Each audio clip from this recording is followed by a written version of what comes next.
Update ta diri sa tong gipahimo nga tangkal ba di kay namin nang utana sa ato og pila na daw nagasto nato diri ba di ba? Medyo dako gid gihapon ni ang gasto nato diri sa tong tangkal ba di bisag ingon ani ra ni og porma ni pero malipay ra man gud pug ko og tan-aw na ba di sa mutang ingon ani nga naanay itlog na to makita aning mga manok ba di ba? Ay na, perting nindota. Pohon ba di pwede ra gid mong mupalit diri ah. So padulong to karon dito sa balay ba di. Tanaw na tong tangkal. Ato na tong trabaho tong mga portahan o katong mga lag sa tangkal pero wala pa portahan sa tangkal ba di. Ato nang napungbutangan og kuan mga sirintong mga pugaran. Ato nang tanawon pagabot ato dito. Pamono na ang tangkal ba di. Wala ako na naghimuan siya griyas-griyas sa portahan. Apel tong isa dito. Oh, kumana na siya. Eh mao na ni solo diri ah.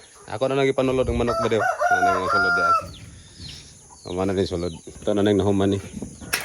Mao na ni mga manok ba di. Ako nang pangsudlag manok ba di na. Magplastara na mga batuganan. To kini ako nang pangbutangag lako.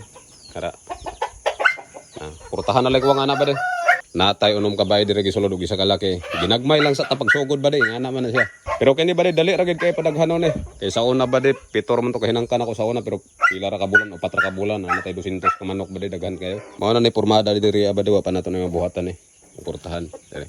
Kini buhatanan tapan ni karon tanan ni namo buhaton ba de galing nga busy man akong amigo lagi. Kana ba de mga dumaga na horot. Nayuban na nangitlog na kini nangitlog na ni. Patong bade o. Sabi kasaba kayo. Yona! Ang kining nga kuan, paitluganan ako na nagibang purmahan eh. Na. Bade o. Oh.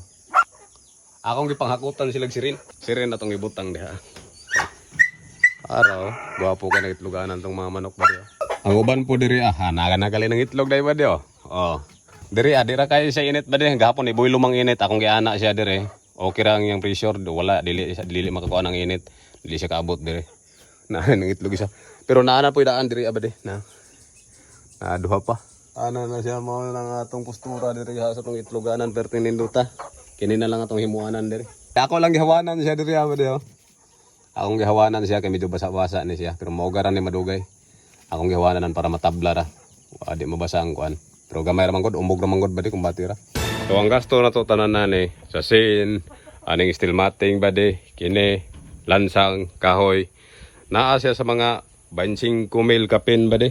Mga 25,000 o 26. O, ana na siya. Apil na ning kawayan ba de? Nagpinadlaw man tani kay layo man natutugi ko dito man ba de? Naa siya sa mga 20 size, mga anak gyud ba de? Apil na sa libor mga 28 ana. 28 mil ang atong gasto ani. Natangkal ba de? Wala pa ni mahuman o dugangan pa ni ani o. Kunya napatay gipahakot dito nga haligi payag siguro yung una ba de. Ito yung payag ana siya dire, rumbo siya dire sa mga portahan sa tangkal. Kay parang awagi makahilabot dire. Magdugang ta direk tulo ka askal ba de. Oh, para safety gid ang atong manok. Kay nawad-an naman ni direk duha ka manok. Mo nang magbundak ta direk iro. Dire ato na pud ang ikulong ni dire. Nay duha ka bae dire ba de. Mo nang isa ka bae nga namiso nga tulo na level katong gito ko batong agila ba. Dire ana po isa ka bae dire. Naglumlum na tong cobra ba de. Ana.